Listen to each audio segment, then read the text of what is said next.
what it takes to produce a beautiful cookbook with wine pairings. Would you like to discover some new and unusual pairings that you should try? And how do you pick the best wine and food books to add to your collection?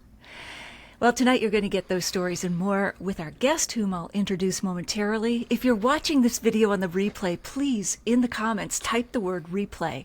I'd like to know where you're logging in from, what city, what's the weather, what's in your glass. And of course, if you're here with me live, I want to hear from you. I'm Natalie McLean, and I teach online wine and food pairing classes, and you've just joined one of the most passionate group of wine lovers who gather every Wednesday at 7 p.m. online to talk to the most interesting people in the wine and food world.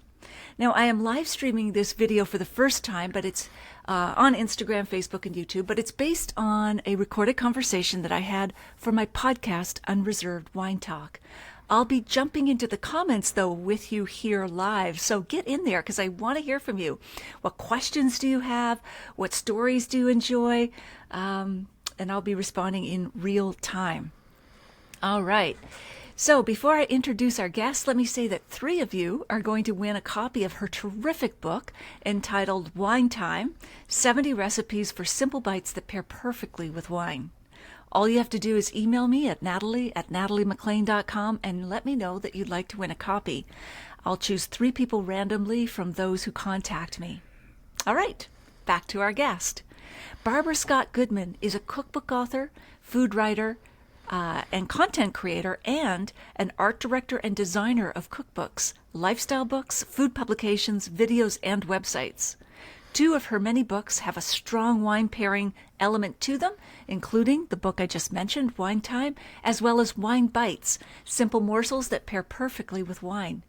Her books have been featured in Bon Appetit, Savoury, the New York Times, Wall Street Journal, Washington Post, and numerous other publications. She joins us now from her home in Brooklyn, New York. Welcome, Barbara. It's so great to have you with us. Hi, thanks for having me. All right. So before we dive into your career, tell us about your earliest, most vivid memory of either cooking or baking. I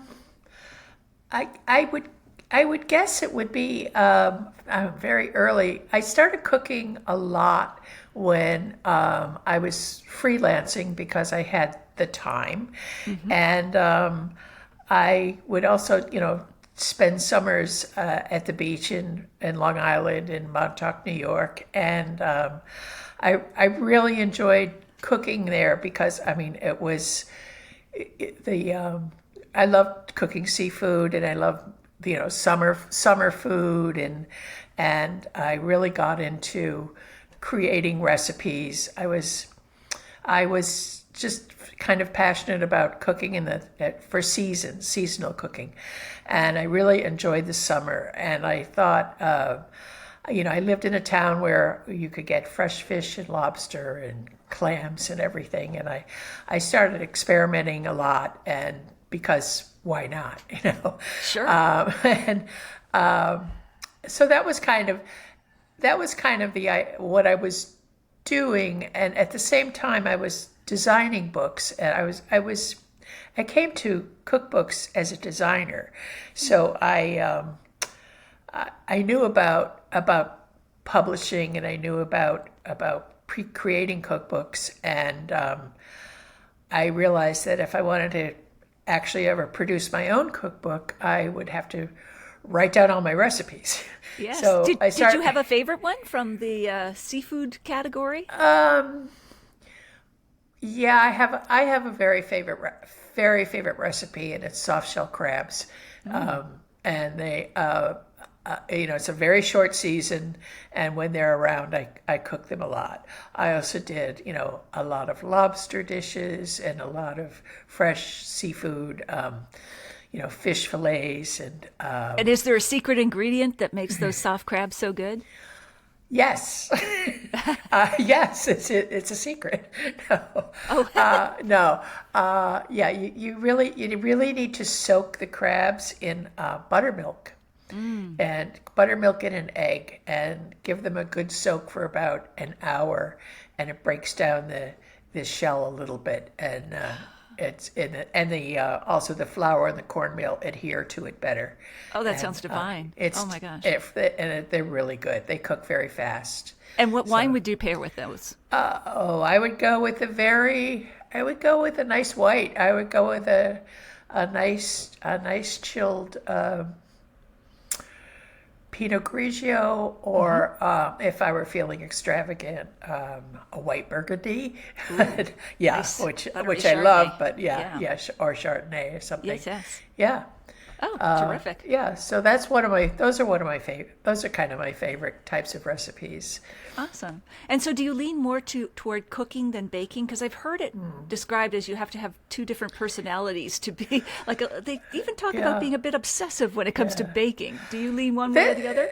That's interesting. Yeah, I'm more of a cook than a baker. Although I did do a cake book a couple years ago, and I did it with the illustrator Myra Kalman, and it was just 16 recipes of cakes, and my baking chops got a lot better, and but I had an outside baker test all the recipes because I don't feel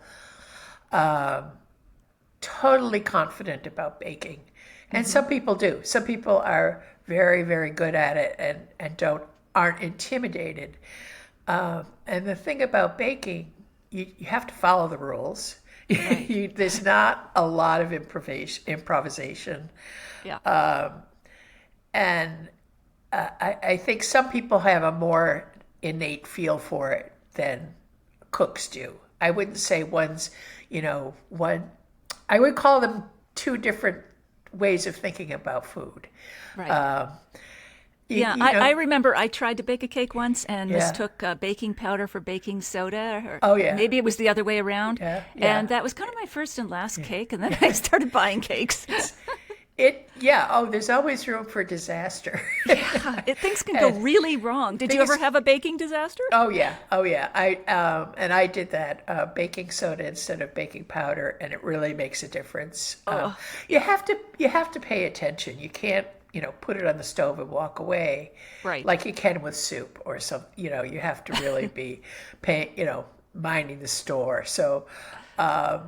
And some people are really, really good at that. And I would say it doesn't come to me naturally. So, and I admire bakers and pastry chefs. And I just, kind of, wow. It's a precise art, It's yes. it's a precise art.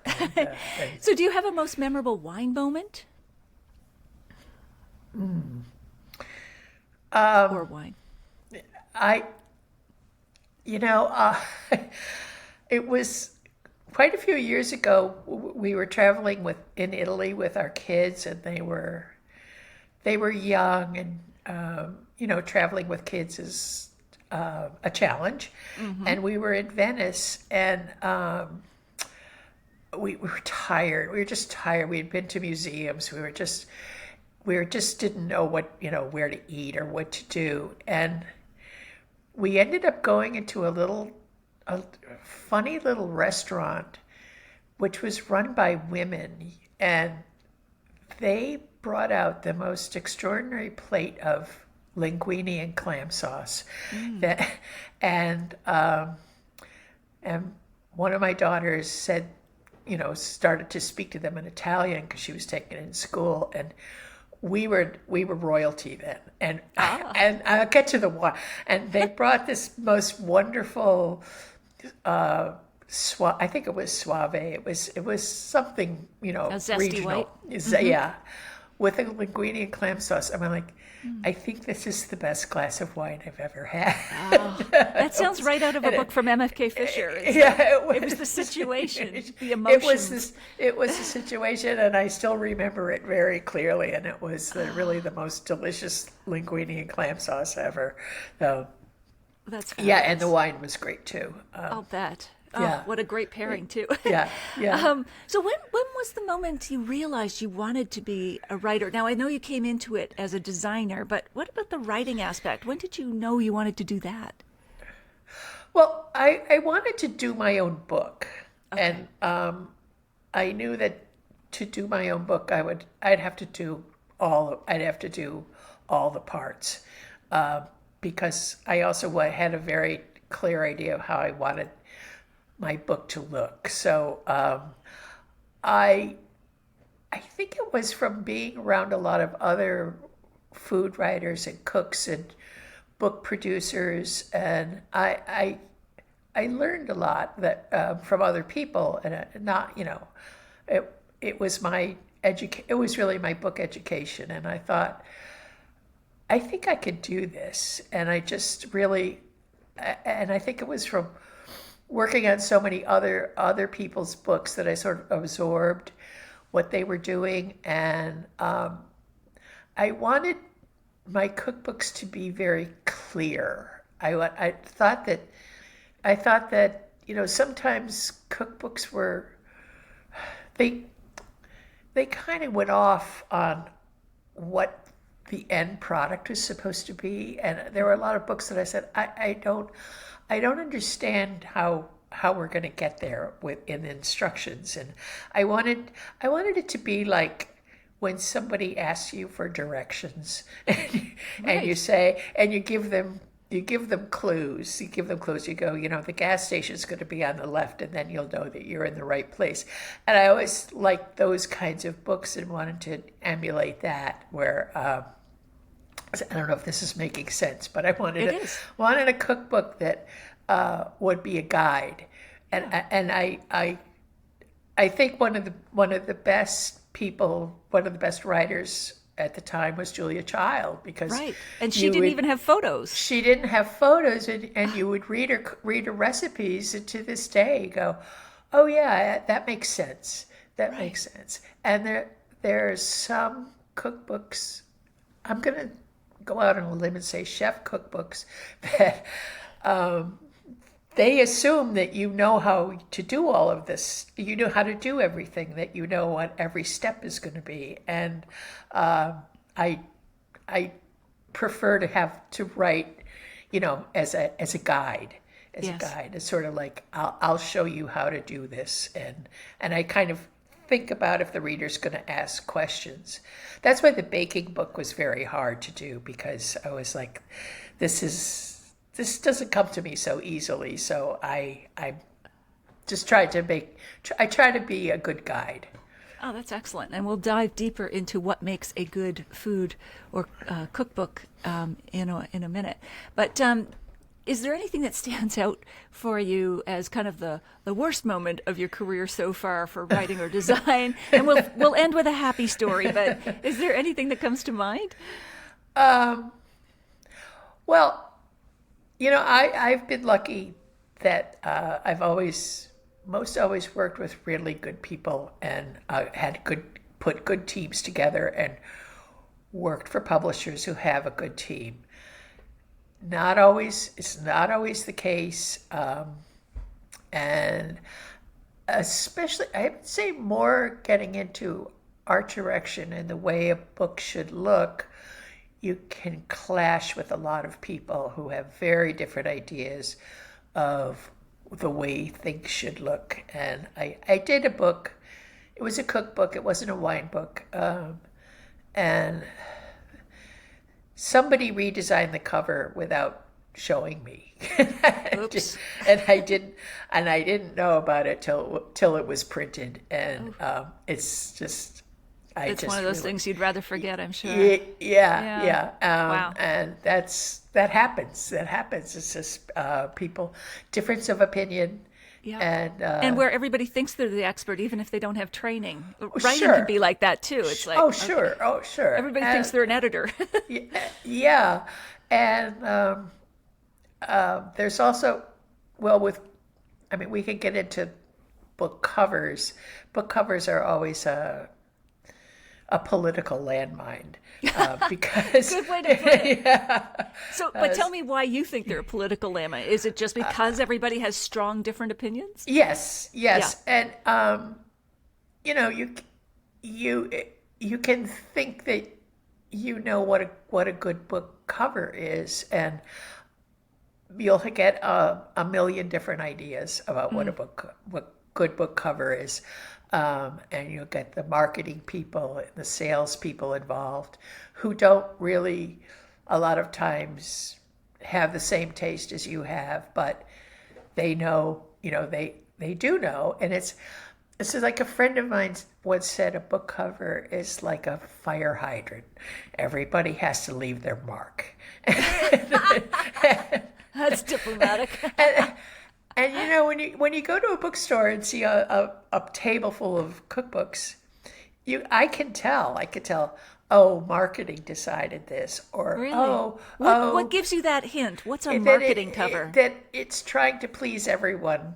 Ah, It's like it's it's a mashup. it's a mashup. Yeah, With exactly. not one message. Yeah. Yeah, Okay. exactly. Oh, sorry. Just okay. No worries. Okay. And what do you think makes it for a good cookbook cover? Um, I don't know. I look. It doesn't always have to be a photograph. It doesn't always have to be an illustration. It can be totally type. It can be. I I just think it needs to grab your attention in some way. Some like it could be some wacky color combination, or it can be one stunning image. I'm thinking of a lot of bread books now. I've seen some really beautiful bread covers, because it's so photogenic. And then if I see a book, like a lot of diet books or a lot of special, specialized books that are or not specialized books, but they're trying to be everything to everyone.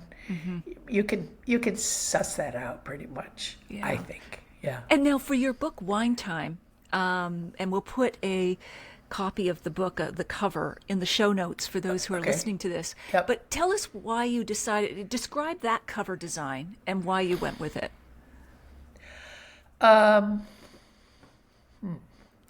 Well, it's actually a follow-up book to a book I did a couple years before called Wine Bites, and all of these were published by Chronicle Books, and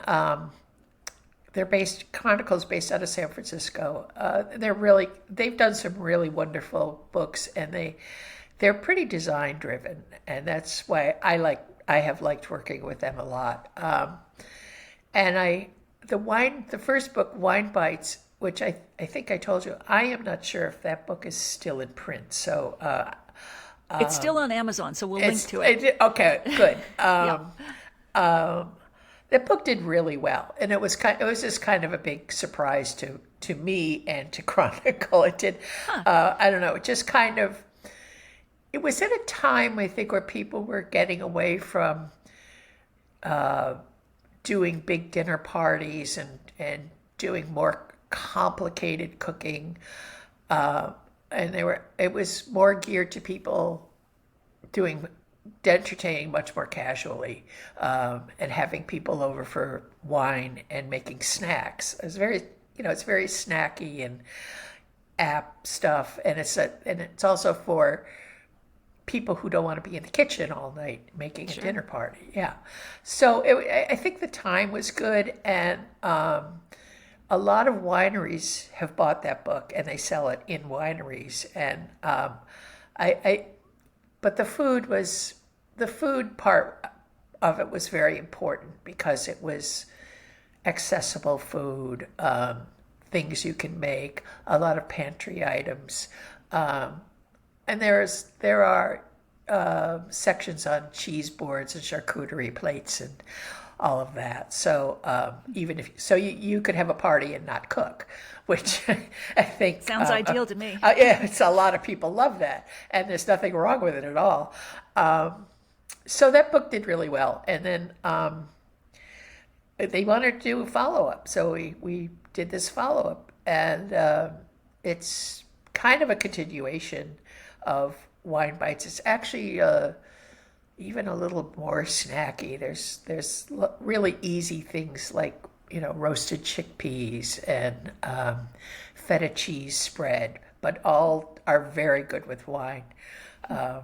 So that's how the book came about, and the cover we had so many, we had a lot to choose from. We had a lot of dishes to choose from, but I really liked the, I'm looking at it, I really liked the bruschetta, toast. You can hold it up if you have it. I do have it. Yeah, because we have the video It's version of probably this going to as be, well.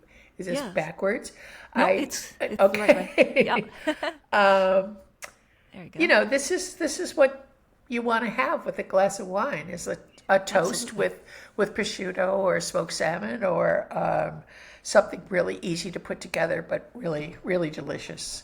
So that was the one. And it was also, I thought, the colors and the whole look were kind of really appealing. There were other things, food's tricky to shoot. I mean, there's a lot of things that don't look that good. Yeah, well, I've heard stories too about people Yeah. using hairspray to make, I don't know, something shiny or I don't know what. Do those things actually happen? I don't do that, but there are people who do that. I think they do that a lot more in advertising, where time is of the essence. I know ice cream is a nightmare to shoot. I'm sure. Under those hot lights. I did. There are some oysters. We shot oysters in a restaurant. I'm sorry, it wasn't in this book. It was in the Brooklyn Bar Bites book, and it was murder because the ice was melting so fast. Oh, The wow. ice that the oyster, yeah, and they didn't want the oysters to go bad, but I No, wouldn't. well, I was going to say those oysters must have been lethal by the Yeah, time you I wouldn't have eaten one. but they look good. They looked great. They looked great. Yeah, and a lot of times a food stylist will spray water or make something just to make something look fresher and Sure. cleaner and better under the lights. So yeah, but I haven't. I do know about things that stylists do to sort of ramp up the look. What else do they do? I'm just curious. What other techniques are there? Well, I think I think they used to use mashed potatoes to make it look like ice cream. Oh, okay. But once someone told me that, I looked at every picture of ice cream and said, "Oh, I think that's mashed potatoes." So, Then you saw it everywhere. yeah, I saw it very differently. What do you think makes food photography great as opposed to I don't know, stagey or preening or whatever that, overdone? I, you know, food photography it goes through all kinds of looks, and it depends on what you prefer, really, or the art director or the publisher or whoever, what kind of look they want. I like food to look pretty natural, and to say, to look at it and go, wow, that looks really good, and that looks like I could make that. Right. And I fairly natural is what I would say I'm always going for. Some people like a much more stylized, for sort of formal look, and that's fine for some dishes.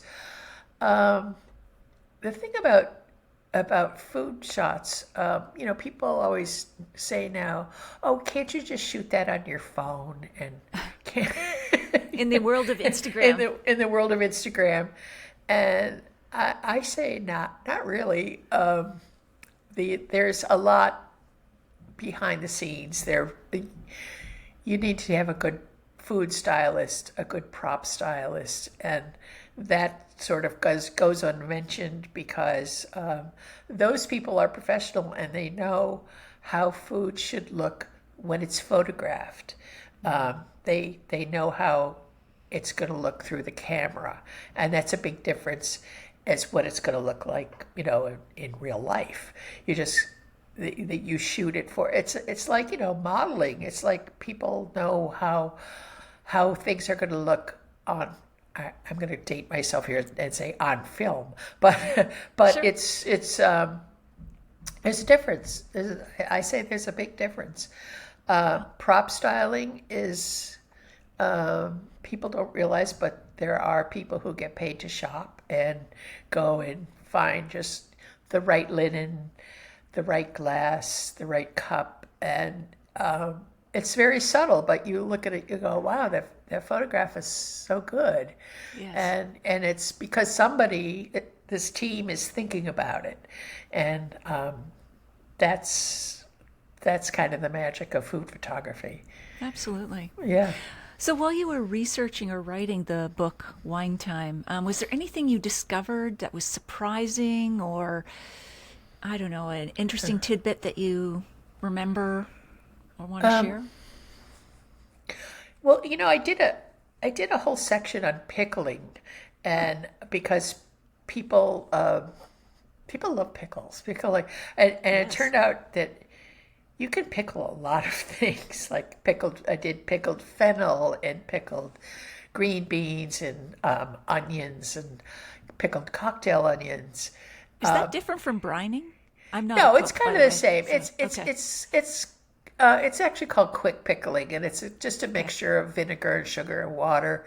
Ah, But you could do it with anything, cauliflower, peppers. That's just really fun to do in the summer. It's just, go to the farmer's market and get all these things. And I think pickles are such a great accent to a charcuterie plate, and also, I live in Brooklyn and there are a lot of bars and they just have pickled stuff at the bar. So yeah. it's kind of delicious. It is. But doesn't it wreak havoc on wine? I'm making an It, assumption here you know, without testing, but it's it, vinegarized. it, it doesn't actually. Ah, why is that? It's Riesling actually works very well Right. with it. Lots of Yeah, acidity. like all the acidity. I mean, I think if you looked up, what goes well with very acidy food, you would find there are some really good wines that will stand up to it. I would think Sauvignon Blanc too, because it's got that green Sure, herbal and then the acid as well. sure, But yeah, yeah, okay, that makes yeah, sense. yeah. Yeah. Go ahead. No, I mean it's just like Yeah, don't be afraid to try it. absolutely. It's the Just try experimenting that's it. so fun, and that's what Exactly, you got to do exactly. for many Yeah. books. So maybe from Wine Time, share with us three of your favorite food and wine pairings. Oh wow. Let's see. Well, there's the bruschetta and the things on the cover, which you can go either way with that sort of food. You could do. I like a dry white wine with that, or you could have a good red with prosciutto and cheese. There is that, and there's a recipe for meatballs, in small meatballs. They're made with pork and ricotta, and Chianti's great with that. That's a Why really does that work? it's just it's classic Italian, and they really offset each other really nicely. It's goes with you can do the meatballs separately, or you can serve them with marinara sauce, and Chianti's very good with that. Yeah. What grows together goes together, I guess they say. I guess yes, yeah. You have another one there? Let me think. What else? Oh, yeah. I did this romesco spread. Romesco is made with roasted red peppers. It's Spanish. It's with roasted red peppers and slivered almonds, and you blend it all together, and you can use it as a sauce, as a side for vegetables or on toast. And it's really great with Rioja. It's a really like Spanish, good Spanish red.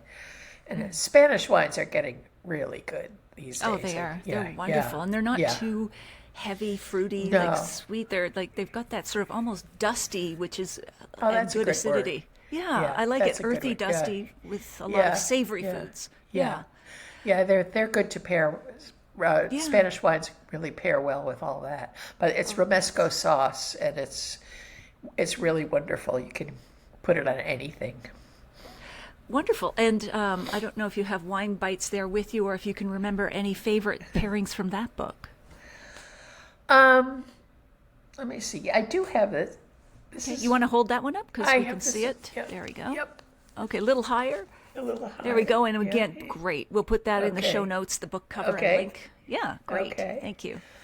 Well, there's the homemade pizza that's on the cover. It's Ooh, always yes. Good. Let's start there. Oh yeah, which What's is on it? always it's caramelized onions and mozzarella, and it's really good. It sounds great. And what did you pair with that one? What did I pair with that one? I got a think bit of sweetness. it's a red.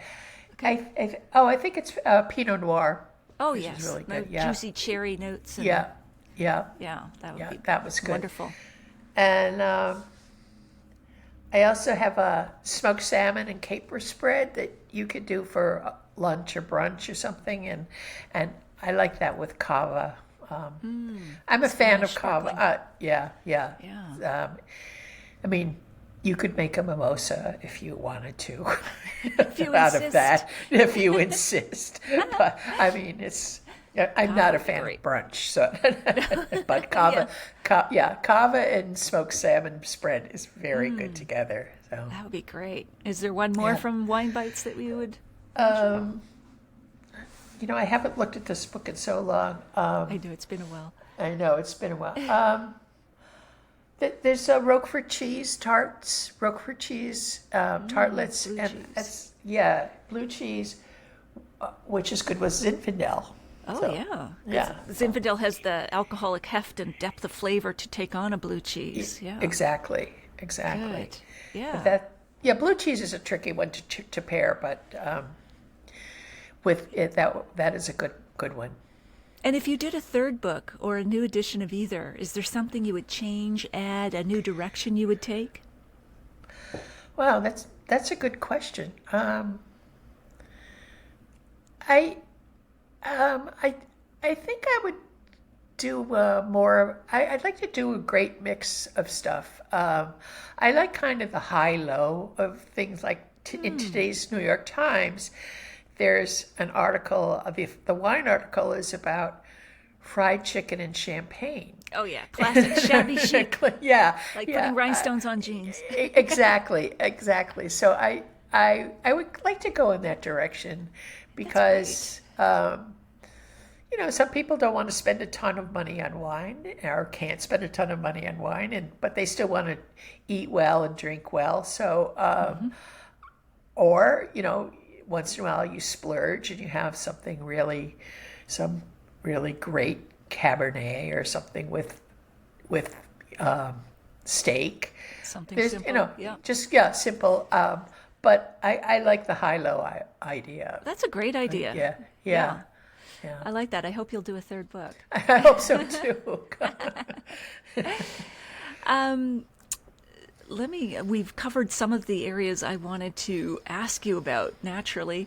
So how much, getting back to the cookbooks, how much do the photos add to the cost of a cookbook? A lot. A lot? Like, does A it lot. double the cost or more? Well, it's expensive. It's to get, everyone wants a lot.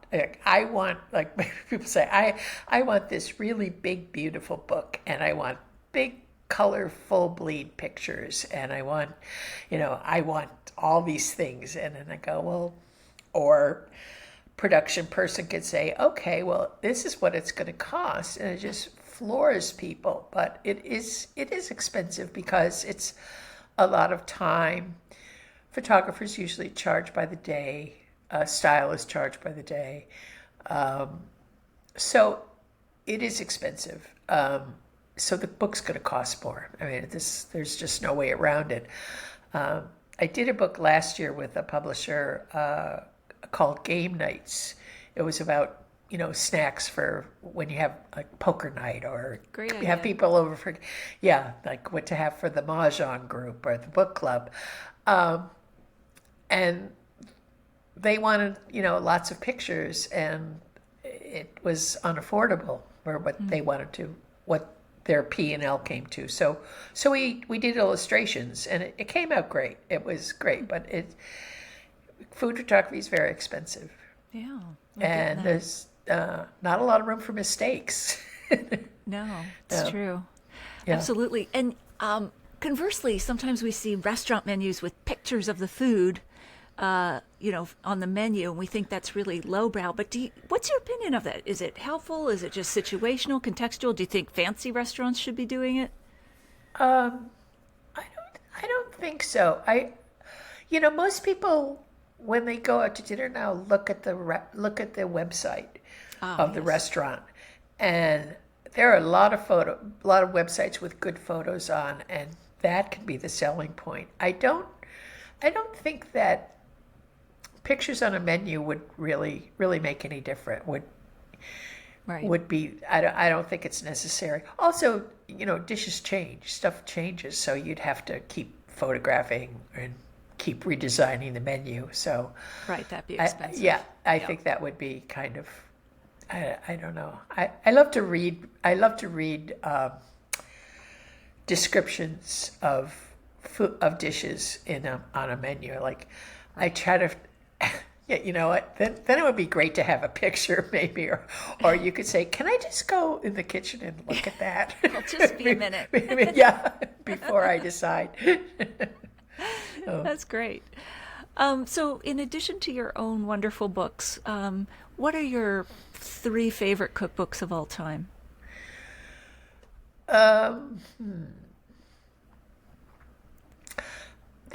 There's one I've used for a long time. It's Patricia Wells' Bistro Cooking, Okay. and I actually worked with her a very long time ago, and she's wonderful. She sort of went all around France, where she lives, and got recipes from small restaurants and bistros all over the country, and the recipes all are excellent, and they work. They really work. So I like that one. I really like David Tanis's books. What's the name? You've got your collection behind you, I think, Yes. or some of them. Yeah. It's called a Platter of Figs, and it's a number of recipes that he makes little dinner parties, and again, some of it's very simple and easy to do. Some of it's a little more complicated. The photographs are beautiful, and the book is beautifully designed. And I've gotten a lot of good recipes from him. Actually, they're very well tested too, and so they're going to work. Excellent. And of course, all of Julia Child's books, yeah, Right. Classic. Yeah, you can really learn so much from her books. Yeah. How many, I'm curious, how many cookbooks do you have approximately in your own collection? Is it like over 50? Over 100? It's about 300. Ooh, It's okay. about 300, and every once in a while, they're all behind me. I go, I think, it's time to weed this out, and it's useless because do it. I start, and then I start reading them and go, oh my God, yeah, I forgot about this. Right. I've got to make that. So, yeah, I have about 300, 350. And I see some of them in the background, but where do you keep them in your home? Right here, because Are you in your kitchen right now? or No, are you I'm in my office. your office. Okay, Yes, gotcha. yeah. Yeah. Yeah, I don't have endless amounts of space either, so because it's a New York apartment. Oh yes, right. Remember? Yeah. And what's your opinion of celebrity cookbooks? You've mentioned chef cookbooks, so that could be considered that. But and I know there's a whole range of what's out there, but what's the best and worst of celebrity cookbooks? You don't have to name them, but what do they bring to the market? I'm I'm not sure. Yeah, celebrity cookbooks sell very, they sell well because they're celebrities and they have a platform. Yeah. And publishers like that because you know it's instant name recognition and instant advertising, and I I I think it's kind of all over the place. I think that some of them are fine, some of them are good. I know people who have actually worked with celebrities and been their ghostwriters or produced their cookbooks, and some of it has been. I've heard nightmare stories and I've heard great stories. So I always feel like you have to have something other than being a celebrity. Sure. Then, Maybe it ties back to a childhood love of cooking or something. yeah. But I don't know. I don't think I have any celebrity cookbooks. Okay. I don't think That's definitive. No, it's not who the person I would run to Sure. figure out how to cook something. Although some cookbook writers do become celebrities in their own right, Oh, like sure. Nigella Oh, Lawson or Oh, sure. yeah. But she was always a cook. She was Yes. a home cook. Yeah. She's good. Her books are lovely. Her books are great. I think she's a very good writer too. She is. She's Yeah. very intelligent. Yeah. What trends are you seeing in cookbooks? What's changed over the past 5 years?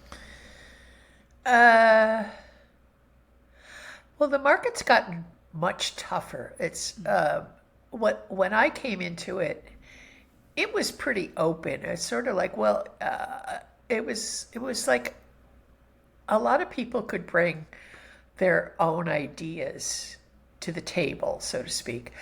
And now I think it's gotten, because publishing's been gone through such a difficult time, people are very cautious about what they're going to publish and how much it's going to cost and what the bottom line is. So they are going to go with a celebrity before they may go with an unknown home chef. And it's because there's, again, the name recognition. Whether it's a good thing or a bad thing, I don't know. I feel like it's about publishing. It's about people want want their instant market to be there. So Yes. Well, that is the first question any publisher asks you when you're marketing a book. What is your platform? Meaning, how many people are you going to bring to buy our book immediately? Exactly. Yeah. And it's gotten more and more so with Instagram and TikTok, and there are TikTok stars who are selling cookbooks. And I'm like, wow, oh, that's interesting. Yeah, Okay. and a lot of them have never written anything, so that's a weird trend. And do you think AI will change how cookbooks are produced or written? It may. I mean, AI is everywhere. I'm not sure about that. It remains to be seen, but probably. Yeah. Cool. People could say, well, there's a formula to writing a recipe. And it's like, there is. Yes, everything has to be in order and everything has to make sense. But I don't know that you'll get that personality to come through, which, like what I was talking about, it's like, are you really guiding the reader and teaching anything and helping them make the best dish that they can? I don't think AI can do that.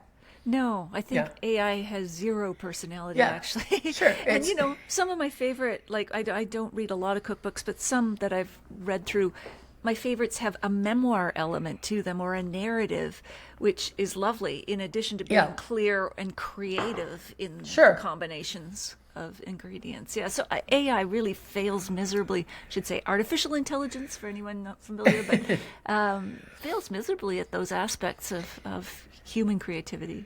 Yeah. It's, if you want to write a press release and can't come up with how to do something or say something, it's helpful. But Yes. I hope it doesn't take our lives over. Not before we're done, right, Barbara? Exactly. Not done yet. Yeah, exactly. Now, you've written that book, you've mentioned it, Brooklyn Bar Bites, pairing cocktails and bar food recipes. Bartenders now seem to be mixologists or even liquid chefs. Oh, sure. Yeah. What are three of the most interesting or weirdest cocktails that you included in the book? Oh, that book was that book was so much fun. The photographer and her assistant and I just drove around Brooklyn and went into bars and photographed, and it was just fun. So you could do a bar tour with your book. Go to Brooklyn, Oh take yeah, the book with you like a oh yeah, passport. yeah. And surprisingly, most of them are still in business. I think Oh. we lost a couple in the pandemic, but Sure. there's a bar called Achilles Heel that's in Brooklyn. Oh, they're all in Brooklyn, and they had this drink called a Lucky Dog, and it's Campari and orange and I think some champagne, and and then they salted the rim. So it's almost like it's got almost like a margarita element to it. But I mean, I love Campari. I don't know if I know it's kind of a bitter taste, it's, right? Yeah. Yeah. It's an acquired taste to a lot of people, but that was really good, and they served it with pate. For some reason, like Did it work? it was really good. Maybe we were all so tired after shooting all this stuff. Like that day in Venice. Yeah, like It's that day in everything's Venice. gotta Like, taste and great. this is so cold and icy and delicious. And I, yeah, I came away from that, like that whole experience of that book, which was published by Rizzoli. I had so much respect for these guys and these women who work, and they're restaurant people and they're bar people, and they're totally committed. They work very hard. I think that I thought that everyone who was involved in the book was very special, and they were so good at what they do. And we just think you just go to a bar and have a drink and a snack, and there is so much else going on and so much work put into a well-run good bar. I really enjoyed all the whole experience of that book. Any other cocktails that you remember? That I remember?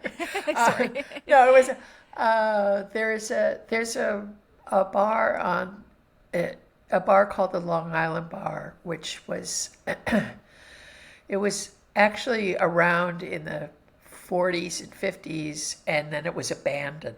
So but everything was left intact, and then some people took it over and they turned it into a really nice cocktail bar.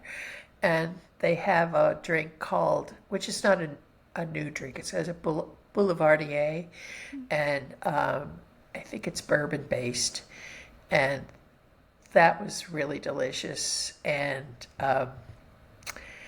they served it with with cheese curds because the chef was from Wisconsin. Oh. And he loves cheese curds. I can't say that really worked, but it was just forcing its own town. Yeah, it was a good concept. Yeah. It was good. Yeah. Oh, it'd be fun to eat. They're kind of squeaky, and then you have your bourbon drink to Yeah. wash them down. Yeah. Cool. Yeah. And so in marketing your books, what have been the most successful channels, especially for Wine Time and Wine Bites? Asking for a friend here. Yeah. I'm wondering what's been successful. Well, I have to say, Wine Bites sold very well. It did very well at Crate and Barrel, the Crate and Barrel stores, okay. which they tied in with their bar program. They have really nice barware classes and cocktail things, and they sort of packaged it in conjunction with their barware, and that did very well. And also the wineries, and I think also because Chronicle is based in San Francisco, Right. they know, all the Napa and Sonoma wineries, and they got the books into a lot of those wineries. And, people go to wineries, as you know, and Yeah. do tastings, and they might want to buy something other than a bottle of wine Sure. to walk away with. And so the book did really well, and it still does. I think they still have they still sell at wineries. That's great. Yeah, Good to know. yeah. Okay. Good. And do you have, You should give them a call. I just might. What advice do you have for aspiring food and drink writers? I guess it would be to develop a platform, to Yes. start a blog, start a first of all, also make sure you're really in it, to make sure you're serious about it. Right. I think a lot of people go, "Oh, that looks like fun. That looks easy." It's not. It's like everything else. It's a lot of work. And make sure that you're serious about it. Develop a platform. Start working on recipes. Working on the writing. Give your friends recipes to test. Take the feedback, and I think that's what, and have a vision. What kind of book do you really want to do? What's important to you? What do you think? Don't do a baking book if you're not a baker. I would have to take that back because I did that. But you were willing to put yourself into it. Yes, yeah. and it was more of a concept. It was more of a concept with the illustrator. But if you're really good at something, if there's some specialty, say you're a master pickler, or say you're really good at making soup. Start your collection and have a repertoire of recipes that you're good at, and write them. Yeah, absolutely. Yeah. Cool. So, wow, the time has flown. Just a lightning round, some quick questions and short answers. Yeah. If you could have or share a bottle of wine with any person in the world, Barbara, living or dead, who would that be, and which wine would you open? Oh boy, that's a tough one. I think it would be Julia Child. Oh, that'd be I think nice, it would be wouldn't Julia it? Child. Yeah. Or my second guess would be David Bowie. Oh, why David Bowie? That's interesting. I'm just mad for him. I think, That's great. I think he would have a lot of interesting things to talk about. And Maybe what bottle not, I would you don't open? Yeah. Something very expensive that I would like him to bring. Oh, yes, he should bring the wine, not you. I think a white Burgundy, or Yes. some serious champagne. Absolutely. I Yeah, don't think he'd yeah, mind. He yeah. would have the budget for it. He would have the budget. Where is your ideal setting to enjoy a glass of wine? Oh, I would say a summer afternoon, outdoors, and a beautiful day, not too hot, but 75 to 80 degrees, dry. Getting ready to go into the pool, maybe. Yeah, Yeah, absolutely. yeah. Lovely. And maybe share with us one more food and wine pairing tip that we can try. It could be something simple or whatever comes to mind. I would say my two favorite things would be champagne and potato chips. Great combination. Lay's classic potato chips. I like that you're specific. Yeah. That's a high-low. You can kick off your third book with that one. Exactly. That's a good idea. Maybe we should work on that. Yes, absolutely. So as we wrap up our conversation, Barbara, is there anything we haven't covered that you'd like to mention? I don't think so. I just would love for people to pick up Wine Time and cook from it and enjoy it. And I it would be lovely. So Cool. Well, we will yeah. definitely link to all of your books and your Okay. website and chronicle. Thank you. Absolutely. How can people best get in touch with you online? What is your website or whatever else you want to mention? It's www.barabrascott-Goodman.net. That's Okay, yeah, great. .net. Yep, All that's right, where so I am. They can find your books and everything else there, Yep. and probably link out to your social media channels and Yep. whatever. So we'll put Sounds that in the great. show notes, of course. But Okay. Barbara, don't go offline yet, but I'm Okay. going to say goodbye for now and cheers. Okay, cheers to you tea, too. Cheers. But this has been a wonderful conversation. Yeah. Thank you so much. Thank you. Nice to see you. All right, cheers.